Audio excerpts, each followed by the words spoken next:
Live from the Metal Mayhem Studios in Rochester, New York. We are gold. And heard around the world by metalheads just like you. This is Metal Mayhem ROC. Heavy metal music. Your weekly dose of metal music, interviews, album reviews, news, and more. Want to be part of the show? Send us a message through our website, metalmayhemroc.com, or hit us up on Facebook and Twitter. Search Metal Mayhem ROC. A proud member of the Pantheon podcast team. It's getting nice and heavy. Now, welcome our hosts, John the Vernomatic Verno, direct from New Jersey, Metal Walt, and from the band Motorlord, Ian O'Rourke. Good evening, everybody. As always, new content drops Thursday nights. Welcome to November. It's the holiday season, and we're excited to bring you another edition of our running series, Rock and Roll Detention. Tonight, the topic, replacement singers in the 90s. Powerhouses Iron Maiden, Motley Crue, Judas Priest, Anthrax. These bands all attempted to continue in the 90s with new lead singers. That's a big task, and they gave it their best shot. Well, Metal Walt, Ian O'Rourke, and a new member of our crew, Vinyl Vince McDowell from New Jersey, they tackle this issue. They talk about the albums, the particular singers, the landscape of the 90s metal scene. You know, and here we are. It's in the mid-90s. Things are upside down. Tons of different genres are vying to be the top bill. So this is a good one. But before we get into this, just want to remind you, get up to our website, metalmayhemroc.com. Join our community by signing up for the newsletter. Recent audio podcasts we have up there. Last week we had War Curse. A couple weeks ago, Cirith Ungol. We had a Power Trip review. And then we had Rick Emmett of Triumph, Tommy Victor of Prong, Udo Dirkschneider. All these episodes are up in the drop-down box, and you can go back, listen to them, do us a favor, subscribe to the pod, leave us a review, that kind of stuff. All right, well, let's get into this. Rock and Roll Detention, replacement singers in the 90s. I'm the Vernomatic, and this is Metal Mayhem ROC. Ah, look, you're back in detention.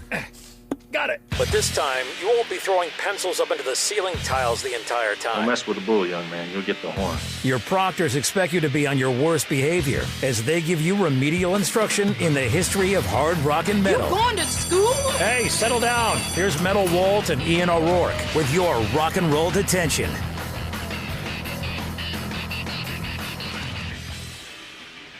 Good evening, everyone. On today's new episode of Rock and Roll Detention, we're going back to the 90s to have a look into the major metal bands who replaced their singers. Anthrax, Iron Maiden, Judas Priest, and Motley Crue.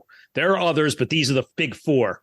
So we're going to go deep. We're going to look at the good, the bad, and everything else in between. But first, joining me on tonight's episode are two of our correspondents from the band Motorlord, Ian O'Rourke. Ian, how are you? What's going on, brother? Glad to be back with you. Absolutely. Things are going well in the Motorlord land. You guys played a couple shows recently? Yeah, we're running the gauntlet a little bit. We got like 4 shows stretched out over a month, so it's almost like every other weekend for a bit there. It's been crazy, but it's been fun. We're having a good time doing it. That's super. And joining us on his Virgin Metal Mayhem ROC run, his heavy metal debut on the podcast, also from New Jersey, Vinyl Vince McDowell. Vince, welcome to Metal Mayhem ROC. I'm excited. Vince is an expert. He and I go back 30-something years from our college fraternity days, and we've seen a lot of metal shows way back then and up to now. Vince, welcome to the team. So, hey, guys, tonight, this is something we've been talking about for a long time.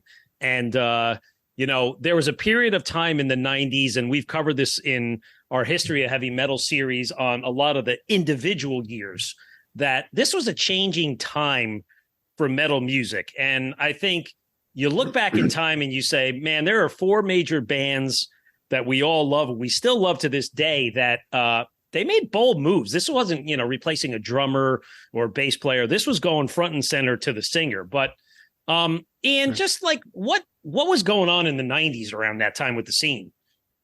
Well, like we had talked on the History of Metal, early 90s, it's right around the same time when grunge was starting to poke its head up and jump into the scene.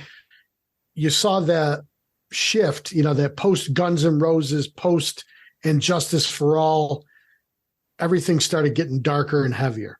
There was more of a grit. There was more of a street. There was more something. And then grunge kind of came in, and that kind of cultivated even more of this brooding kind of sound.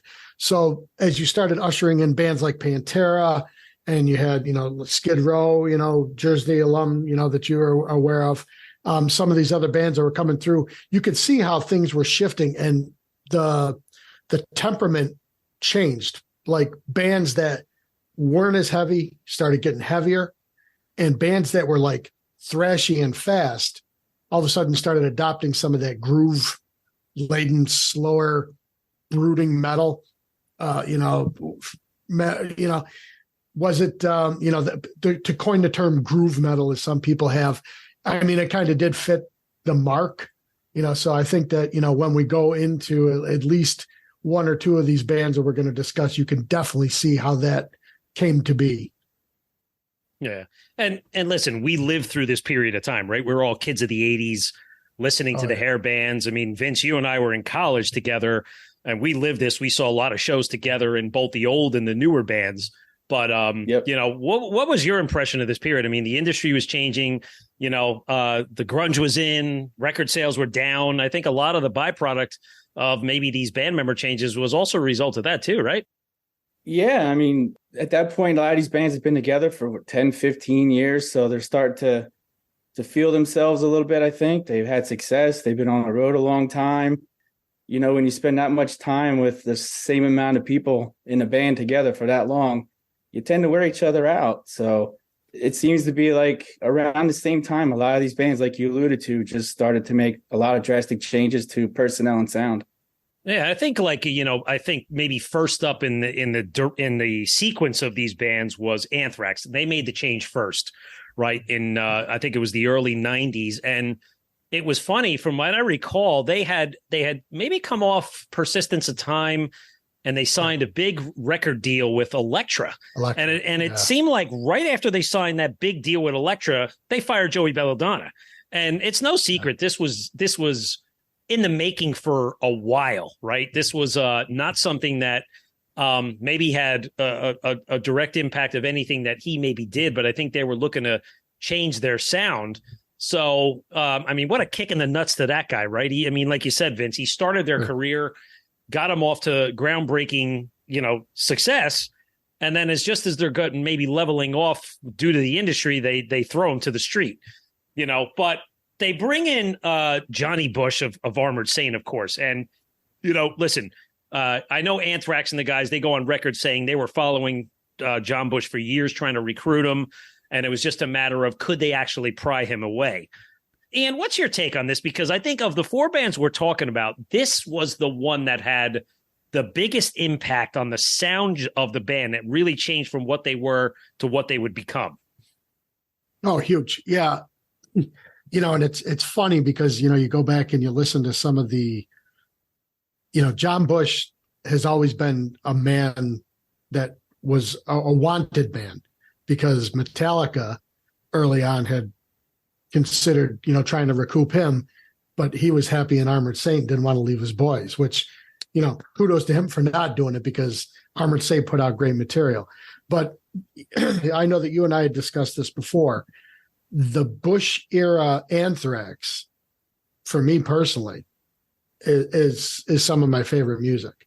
And it's no knock to, I love Among the Living and Spreading the Disease and stuff like that. But that era, and I think it was at that time too, they made just enough of a change in their sound, but the temperament that Bush brought with his singing and the way that he sang, he sounded distinctly different than Joey Belladonna.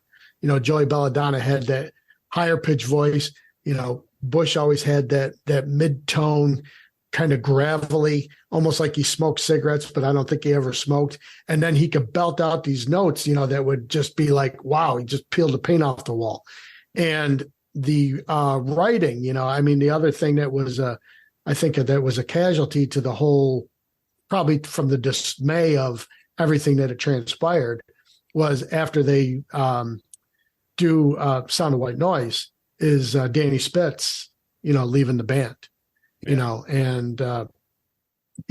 but I still think that, everything that they did at that particular point, and being somebody that was knee deep into, Pantera at that time, it was like perfect. It was that kismet, that same level of heavy and groovy and dark and, bouncing and everything. It just had a different kind of vibe to it, but it was still Anthrax because they still had those moments. And I told this to you before, they always have had that ability to have that New York hardcore come out, even with, with the stuff that they did with Bush, all of a sudden now it comes out. It's like, there it is.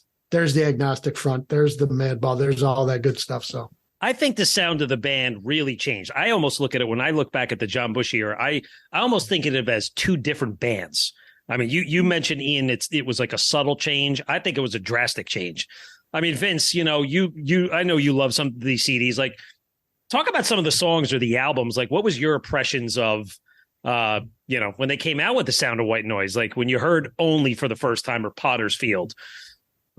Well, I mean, James Hetfield called Only the perfect song. So that's a good start when you're starting out with a new singer and a new sound. But I was listening to it today, and if you listen to it, it's a very, very angry album.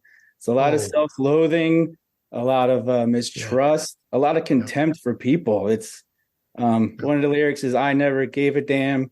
I was never even a fan. The only thing that brings me smile is your pain.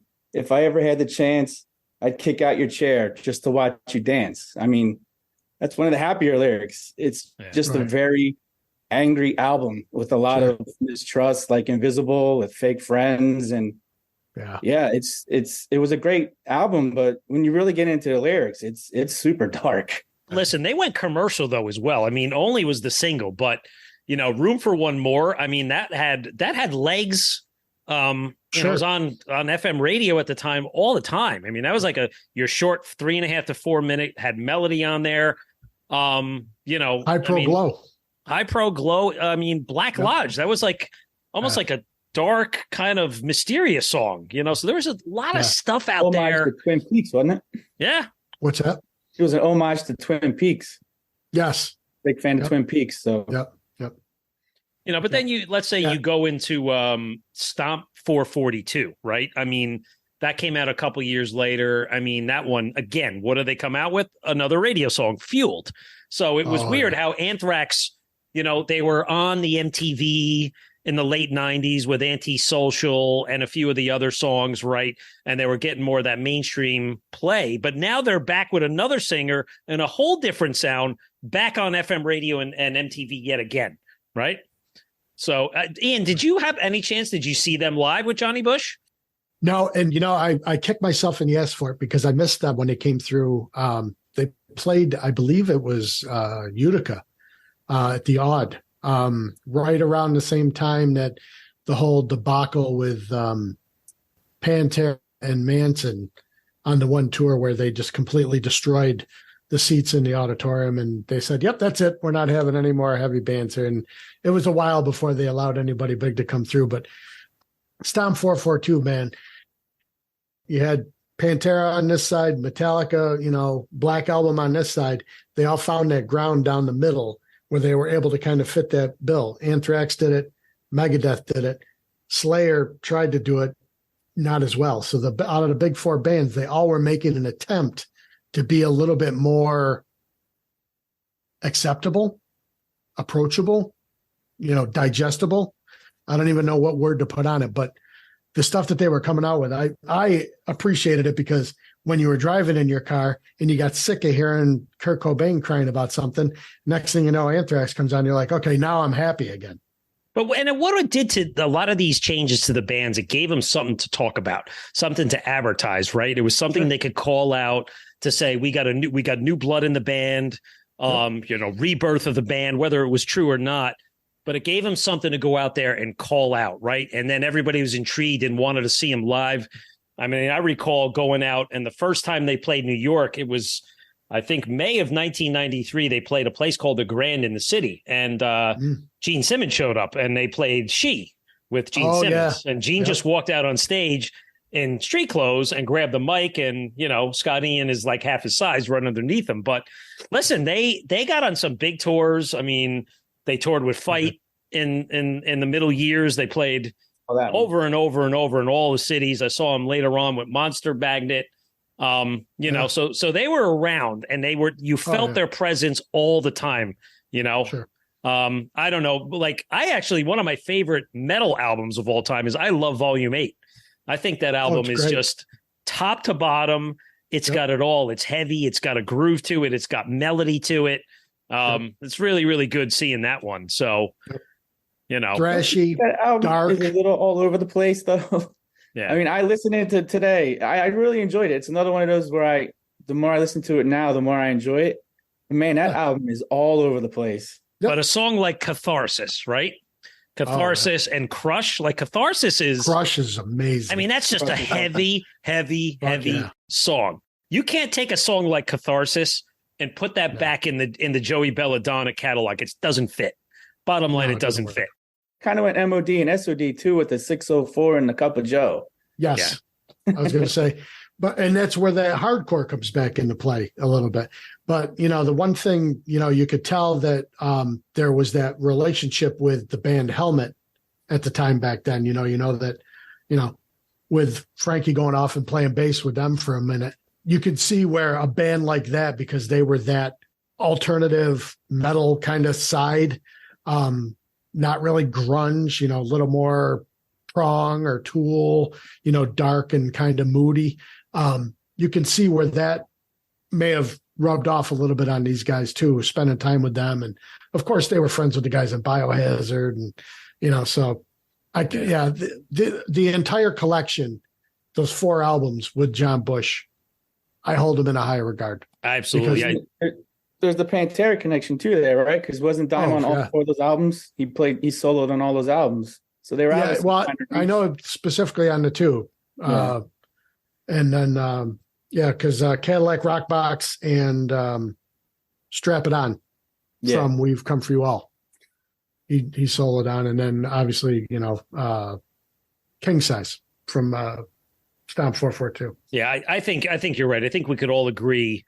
Like, if we're going to look fondly about one of these bands and what they did, I think the Anthrax stuff is unanimous. It was good. But I remember in the 90s, there was kind of these weird touring packages because things were changing. And I remember specifically there was a period where Motley Crue was touring with Anthrax. And I think that was the infamous tour where maybe Scott Ian jumped over George Steinbrenner in the Tampa Stadium, and he stole home plate and got arrested and whatever. I think it was on that tour. But moving over to Motley Crue, right now, this one, I think we're going to have a bit of a different perspective on this one. I mean, Motley Crue, biggest band or one of the biggest bands of the 80s, comes out. They hit into the 90s like everybody else, drug fueled, infighting, too much money, too many drugs.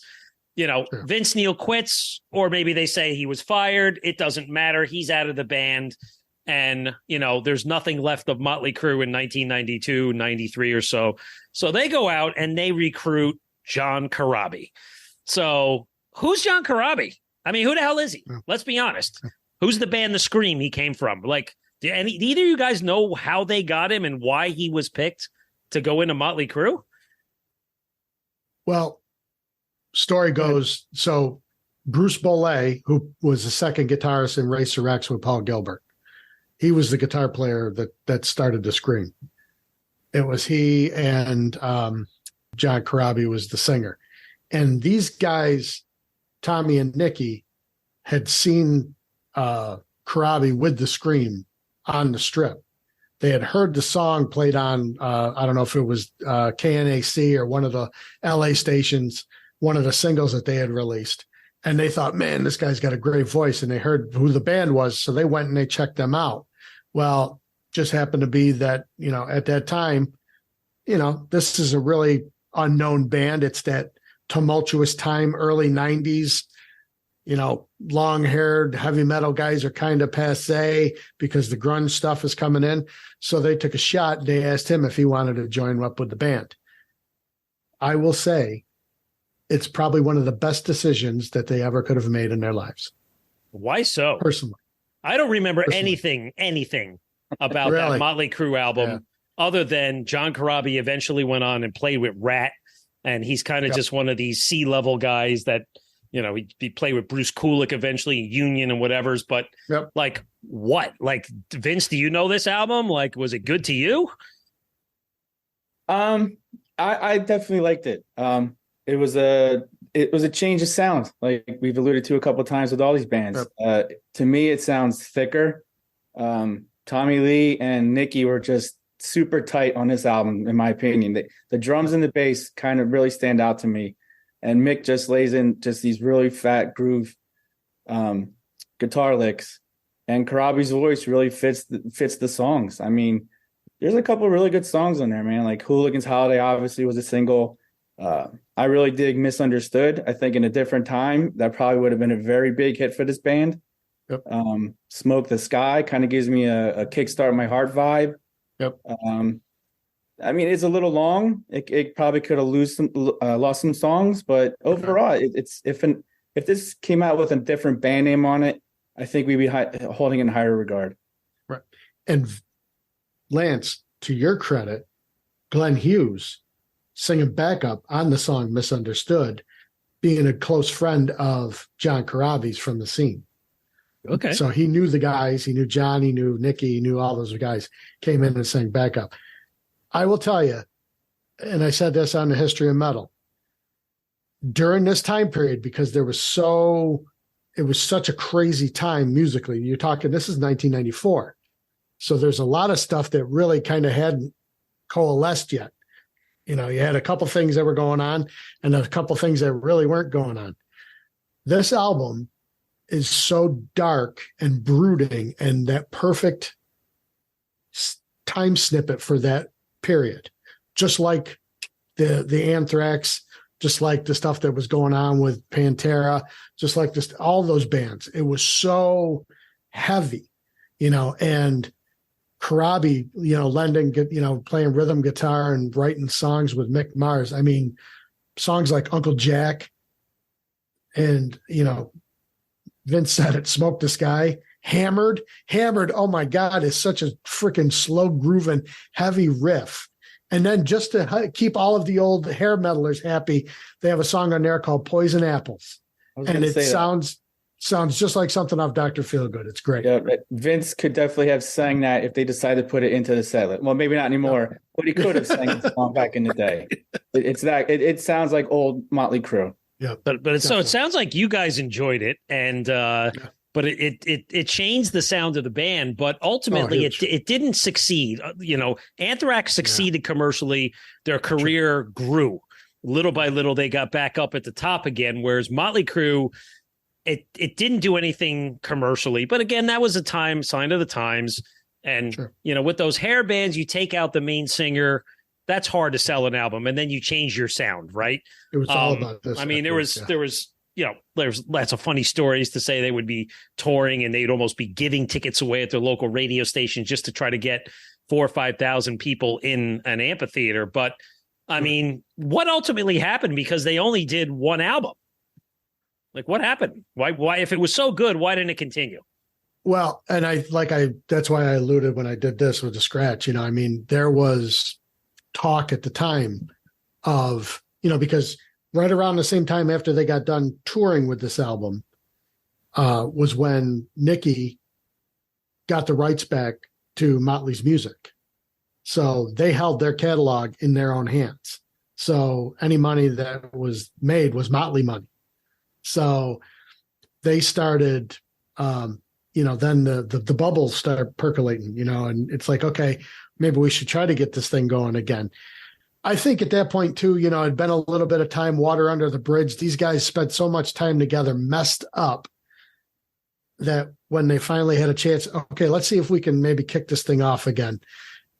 I'm not a big fan of the material. I was mentioning to Vince offline, the stuff post the Motley Crue album with Karabi. I don't like Generation Swine. I don't care for that album.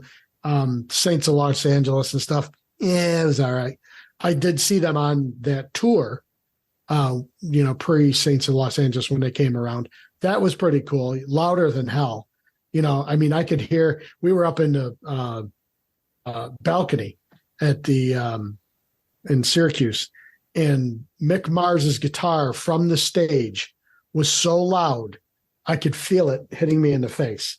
That's how loud it was. And not PA, the stacks of amplifiers. I'm like, holy Jesus, this is loud. My ears rang for 2 days afterwards. Look, Ian, hold that thought, because I think we want to come back to that after we talk about all four bands. And we want to talk about just why these replacement singers didn't sustain a long period of time, and eventually it went back to the original singers. That'll be for a little bit later. But moving along, I think let's talk about Iron Maiden, right? I mean, the biggest metal band in the world, maybe, globally, aside from Metallica. They come in, and to me, this was the one that maybe disappointed the most. And it may not even be necessarily the quality of the material, but something just didn't add up with Maiden with Blaze Bayley. I mean, okay, let's think about what was going on at that time there, right? I think Maiden came off Fear of the Dark. Bruce had some success, some commercial success with the solo album Tattooed Millionaire. He had recruited Yannick Gers to play guitar in that tour. He eventually comes in as a band member, replaces Adrian Smith. Adrian goes solo. There was definitely some stuff in the air in the Maiden camp. And then what I kind of lost track of this until I was rereading it earlier, that Bruce actually left the band, but agreed to do the remaining tour dates in 93, and they billed it as a farewell tour. Now here in 2023, we can't even imagine there being friction within the Iron Maiden camp. It just doesn't seem possible, but apparently was back then, right? So now they go out. I think Steve Harris had his eye on Blaze Bayley all along because they had toured with Wolfsbane in the early 90s. He's another British guy and that kind of thing, and he liked him. So knowing those kinds of guys, they probably didn't try out 10 guys. They brought him in. He did the trick, and that was it. So they come out and they release their first album. They released two albums. Vince, I know you have an opinion of this material, so talk about what this meant to you and the songs.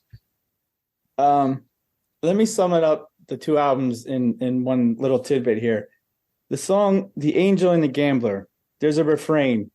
Don't you think I'm a savior? Don't you think I could save you? Don't you think I could save your life? In a 9.5-minute song, that's repeated 22 times. To me, that sums it all up. The material is DOA, in my opinion. It's unoriginal. It's uninspired. That first album, where are the guitars? You don't hear anything. It's exactly. The songs are all about isolation and war. And going back and listening to both these albums, there's nothing I want to go back and listen to again. And who opens an album within an 11-minute song? It's inconceivable. It goes nowhere. I can't not dislike these two albums more. I hate to be that guy that just bashes the new singer, but these albums do nothing for me. It's just.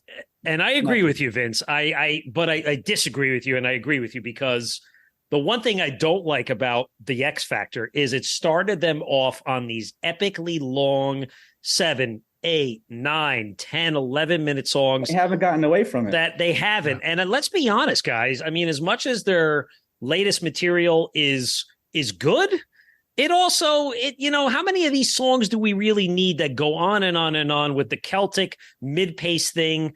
It broods on and on. But I do like songs like Man on the Edge. I think Sign of the Cross is a good one, and the Klansman and the Klansman. Right. I mean, and the Klansman, yeah. The last tour they were playing last fall, they're still playing a couple of these songs live with Bruce singing, so you could tell that they like them.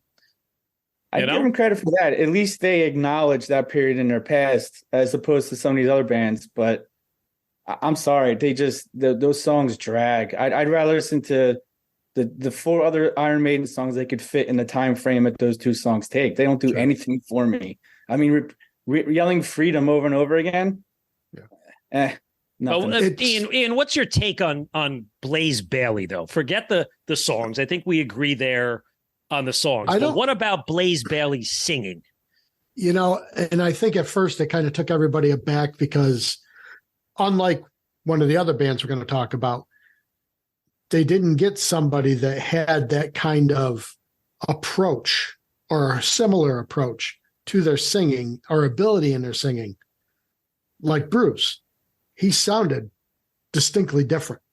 He had a totally different voice. So that right there kind of, you're like, well, hold on a second. How's this going to work? Iron Maiden, I mean, he's going to sing, Flight of Icarus. He's going to sing, Power Slave. He's going to sing these songs, with this, this big voice. But the next part of it was he just didn't have the energy.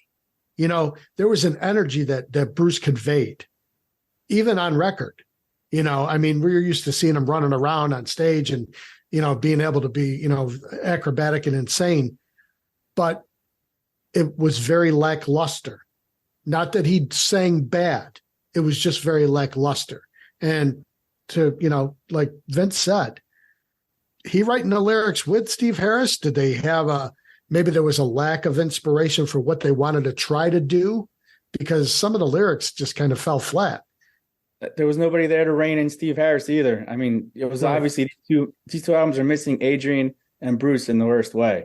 Right. And I don't think anybody had the nuts to say, Steve, we got to shorten some of these songs or we got to pep them up because there's nothing there. Yeah, I'd agree. Now, thinking about the touring aspect of this, I mean, I remember Bruce was out on the Balls to Picasso tour and he had Adrian Smith on his touring guitarist. And they kind of crossed paths over a couple of year period. It was maybe 96, 97, somewhere around there. They were both out on the road at the same time, or at least the same couple of years. And there's a club that Vince and I have gone to in the past, is no longer there, called the Birch Hill Nightclub. And both bands played the Birch Hill Nightclub. And I remember Iron Maiden played it on the X Factor. I mean, Ian, this place was, Vince, what did it hold? 500, 600 people, 700 people at most. I'll never forget the night seeing Maiden. It was a weeknight, and it was so crowded in there. I couldn't even get up the stairs from the outside because you got to the top of the stairs, and I think I was at the second stair down, not really seeing the stage. It was that many people there. And this was still when you could smoke in clubs. But just to think that, like, Iron Maiden's playing a 500-seat bar? Like, what? I think it was sad. I think it was sad times for a lot of bands, for a minute, not consistently, but like when you had a situation like this with Maiden, I think that they just, the tires fell off the vehicle and they were kind of stuck, and then,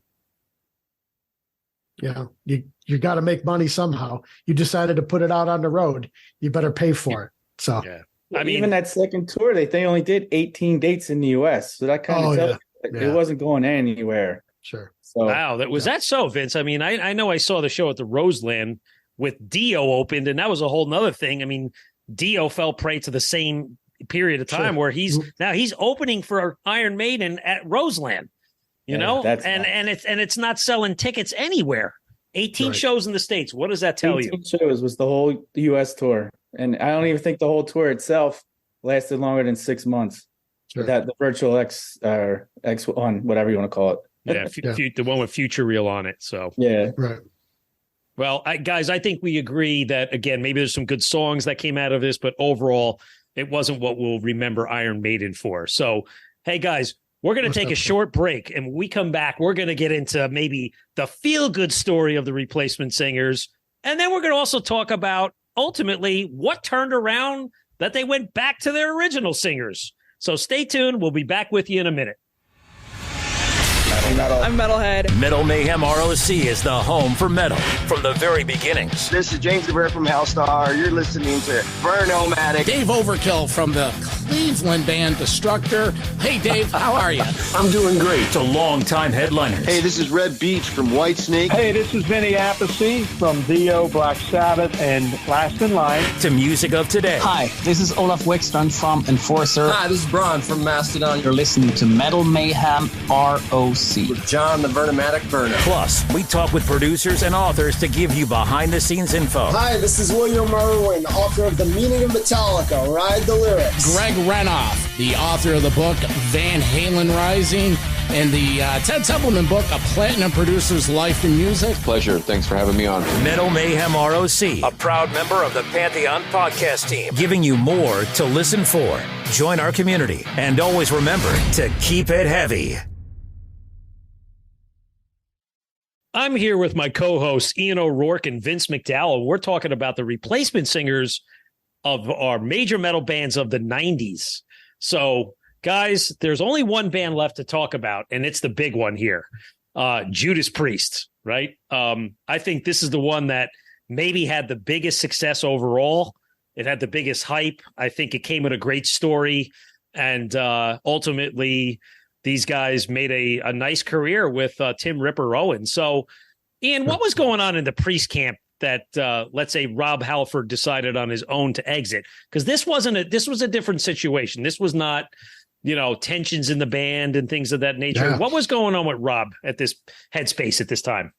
Well, I mean, I know that it was, around this time when Rob decided to, come out of the closet and let everybody know that he was gay, which Scotty and, bless his heart, I remember years ago on one of the metal documentaries saying, he goes, as if, he goes, there's a guy running around in assless chaps and, bondage wear and everything else. He goes, how funny is that all of these masculine macho guys are banging their heads and screaming for Rob Halford, who's gay.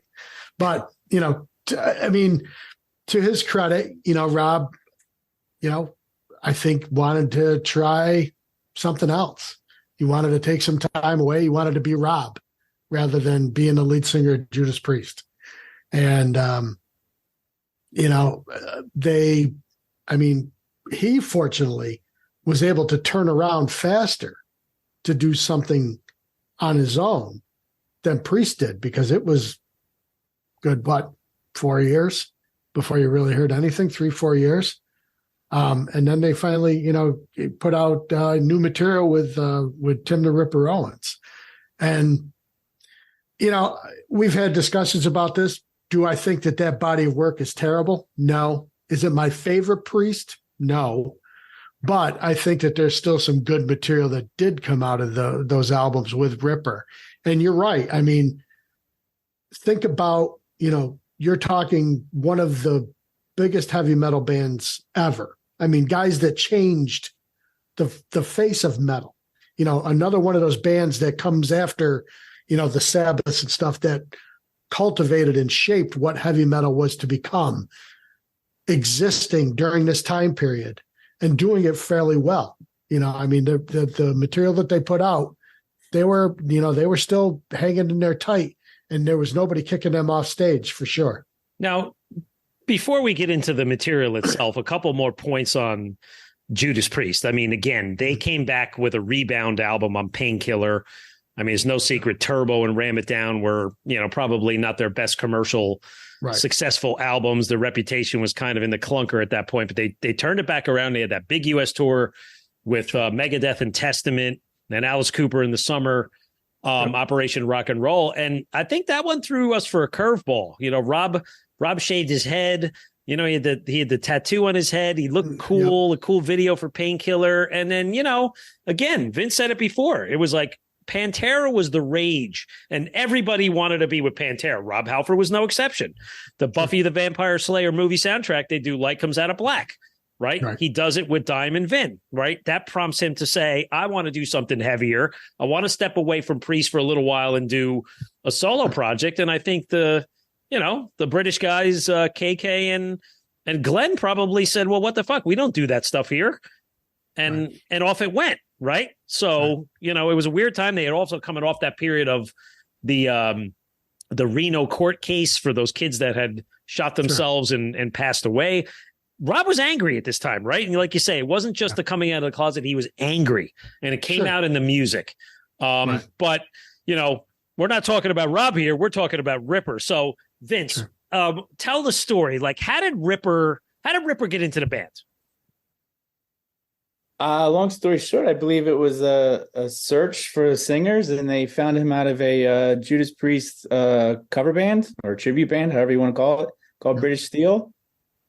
Someone passed the video along, I believe, right? And it was seen by the members of the band, or Scott Travis, I think, played a role in it as well. Yeah. And then it went from there. Imagine that, like a VHS tape takes, you know, somebody hands it and here you go, check this guy out. Where's Judas Priest? Oh, I don't know. Rob's out doing Fight. Oh, well, maybe they meet a singer. Like, I wonder if they were actually looking for a singer or somebody just said, here, check this tape out, right? Right. And here comes Ripper. But the album Jugulator, I know, I think we may have some mixed opinions on this one. Vince, what's your overall take on Jugulator? I think they tried to outfight Fight, if you want me to be honest with you. Definitely the guitars were amped up. I don't think there's many songs on this Jugulator album that wouldn't have been out of place on that Fight album, or one of them at least, either Small Daily Space or War of Words.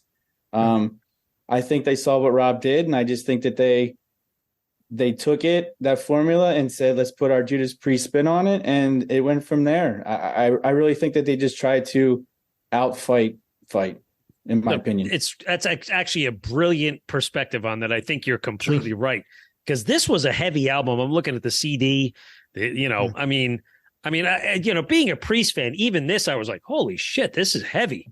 You know, the title track, Jugulator, Dead Meat, Death Row. I mean, and just think of listen to the topics: decapitate, burn in hell, brain dead, right? Like, you know, it was really, really heavy, like beyond just thrashy, you know, new wave of British heavy metal Judas Priest.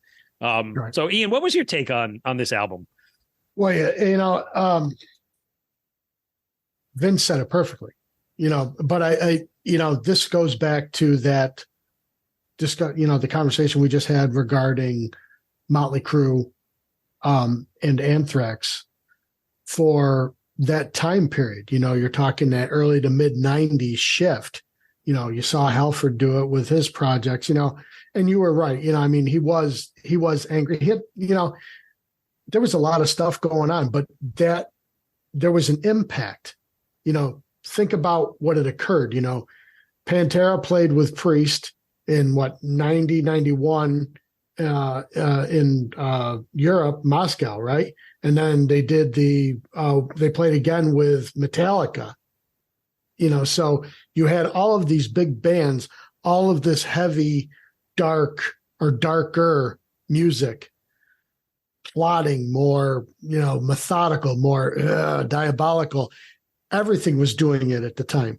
And these guys jumped on the bandwagon. I personally don't particularly care for both of the albums that much. There's a handful of songs that I think are great, but I didn't like the fact that you have an album like Painkiller, which you and I have discussed before. I mean, that is like one of those quintessential albums. Yeah. They come in with this, and as much as I love heavy metal and as heavy as this was, it was too much of a deviation from what a Priest sound is. When you hear what they started, when they came back later on, it sounded like the evolution post Painkiller for Priest. This didn't, but just like you had said before, it sounds like new singer, new band kind of thing. You know, you almost wonder if some of these bands should have said, yeah, we're not going to call it Judas Priest, we're going to call it this. But then they would have had no teeth in the sales. So. And initially, when Jugulator came out and they went on the road, and I saw it, I think 2 or 3 times, I was excited because I was curious. Number one, who is this guy? Sure. And I was still on the high of Fight. I was still on the high of Painkiller. And I'm like, this is Judas Priest. And it was like, you know, the odds are against them. This is like, you know, let's see what this new guy has. And they capitalized on that. You know, sure. It was the replacement singer from the tribute band, but he didn't look like Rob. But, right. You know, and then they nicknamed him the Ripper off of the song, you know, and it was like, you know, Glenn and KK just pointing at him, look what our new guy can do.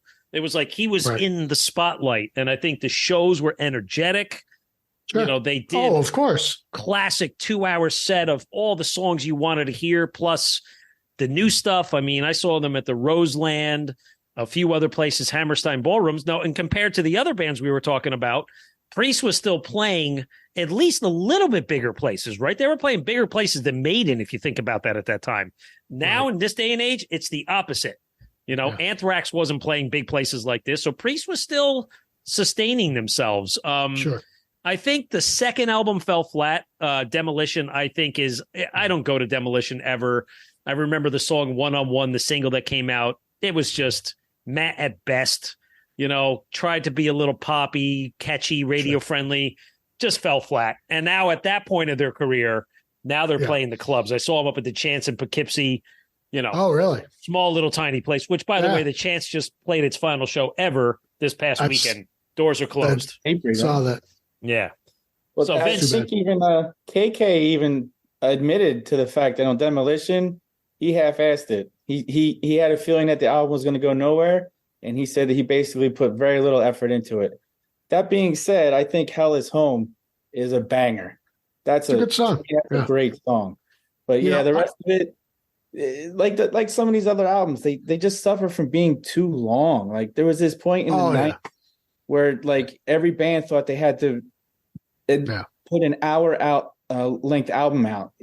A lot of these bands could have just condensed to like a 45-minute album and they would have had much better albums, but they just had to fill the space of CDs and they had to put 15 songs, 16 songs over an hour, and it just drags. Like you can't fill that much space and be that, you know. Well, the one thing that you're starting to see at this time with the CD world is we grew up, you know, coming from the 70s and the 80s into the 90s, album formatted recordings.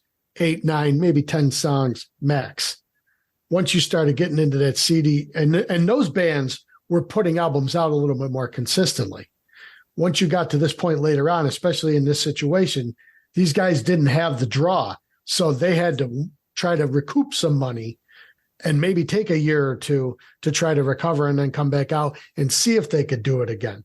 So you had material that would hopefully carry people over as long as the next wave of something didn't come in and completely blow them off the shores.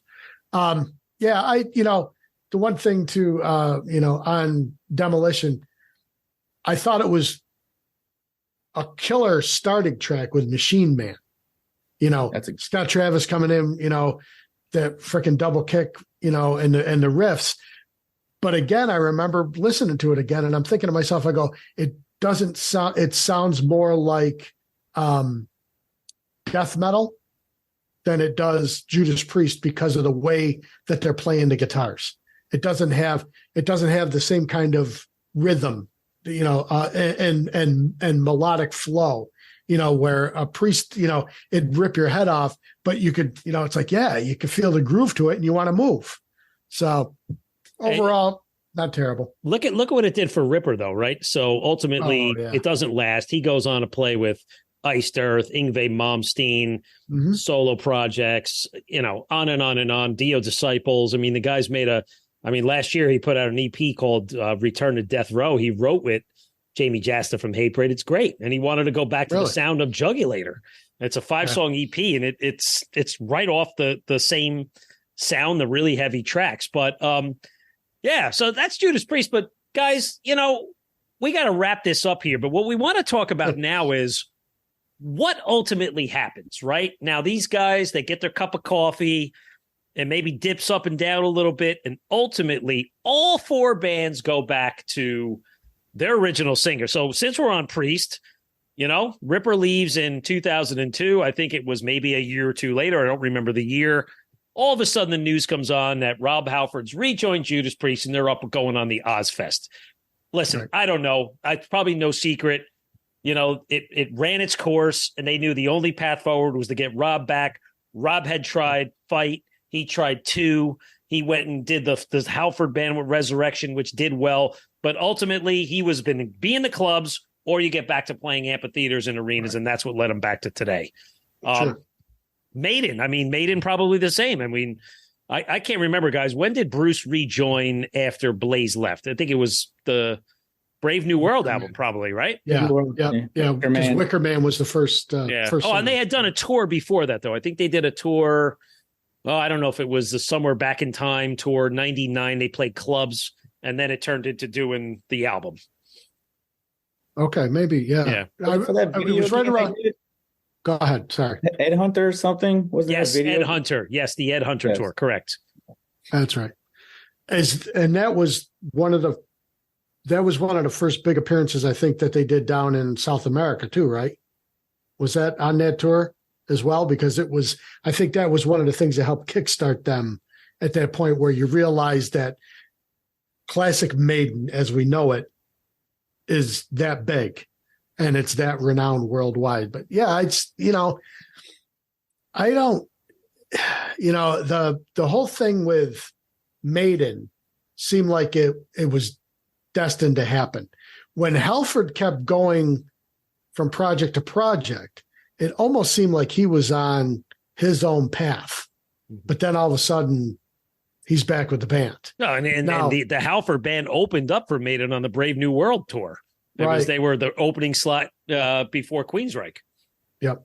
And I didn't have a book that in Halford's book that it was more of a miscommunication between them. Like he never really wanted to quit the band, but somehow it got lost in the sauce and he just ended up out of the band. So So I guess Ripper said it the best. He said, Rob needed Priest needed Rob, and I needed to do something else. So they just came to a mutual agreement, and he was back. Yep. And I don't think there's any bad blood there. I think that anything with the Priest guys is water under the bridge. But I think with Ripper, with the guys in the band, I don't think there's any animosity. No. Look at how fast he joined up with KK when, KK's Priest, came about. KK knew exactly who he wanted. That guy.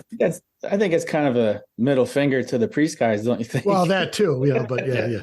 Well, he doesn't get Ripper in there. He's got no product. Let's be honest, right? Yeah, true. Yeah. And then the Anthrax guys. I don't remember Vince. I know I was at the show at Starland.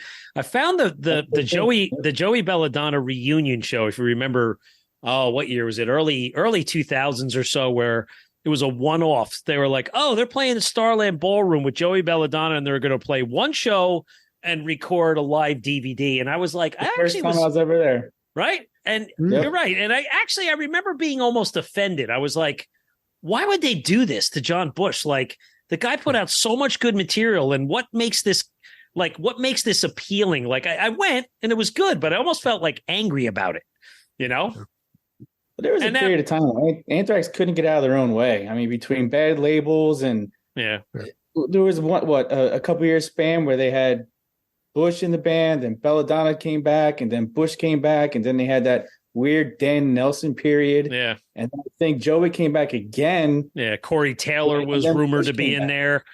Yeah. I feel like it's like a contractual thing with Belladonna. I feel like they literally are just business partners, and that's it. And let's be honest, right? Okay, they've been back together for 10, 15 years. What have they put out? 2 studio albums? Right. They're good. To do a third now. They're good, right. But like 5-6 years in between. At least Priest is continuously do album tour cycle, reinvent themselves. They get back on the road. They play different set lists every leg of the tour, but did the Big Four thing that had to have sped up the whole process too, right? They probably wouldn't have been on that bill if it wasn't Joey back. Right. Oh, I'm sure. Yeah. Right. So that probably helped a lot too. I think that, a lot of people maybe underestimate the control and the ego that Scott Ian has. I love Scott, but I think that he kind of is the one that points the direction for the Anthrax machine to go. And then he'll discuss it with Charlie, and then ultimately Frankie, when he came back to the band, and, whoever the lead guitar player is just a lead guitar player.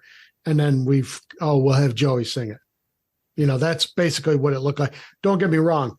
For All Kings, slamming album. Oh my God. I remember when it first came out, I was like, wow, that's classic Anthrax right there. Worship Music 2 is a banger. Worship Music 2 is great. Yeah. There's a lot of things that, that could have led up to it. But I do think, though, you're right, Lance. I think that they really did a disservice to John Bush, because I think that John Bush put out a lot of great quality material with them and helped get them to an entirely different level, because they were playing, oh yeah, all right, they were known as Anthrax, but then when the 90s came in, they were known as Anthrax, but then Bush came in and it went like this. They were up playing on this other level. So, and listen, there's not much to say about Motley Crue. We knew there was only one other path forward. Vince comes back in, they stick around. They're another band that can't get out of their own way. They put a couple albums out. They've toured. They've retired. They're back out there. He's fat. He can't sing. They're playing with tapes. Nobody cares about Motley Crue. Listen, let's be honest. We love the other three bands. We don't like Motley Crue. But, guys, this has been a great episode. I really thank you for your time. And, this was fun. Listeners, we welcome you to check out these episodes. Please go to our podcast channels. Check us out on YouTube, the Metal Mayhem ROC YouTube channel, and all of our socials out there. So, for my co-hosts, Vinyl Vince McDowell and Ian O'Rourke of Motorlord, this is Metal Walt. And remember, keep it fucking heavy. See ya. Peace.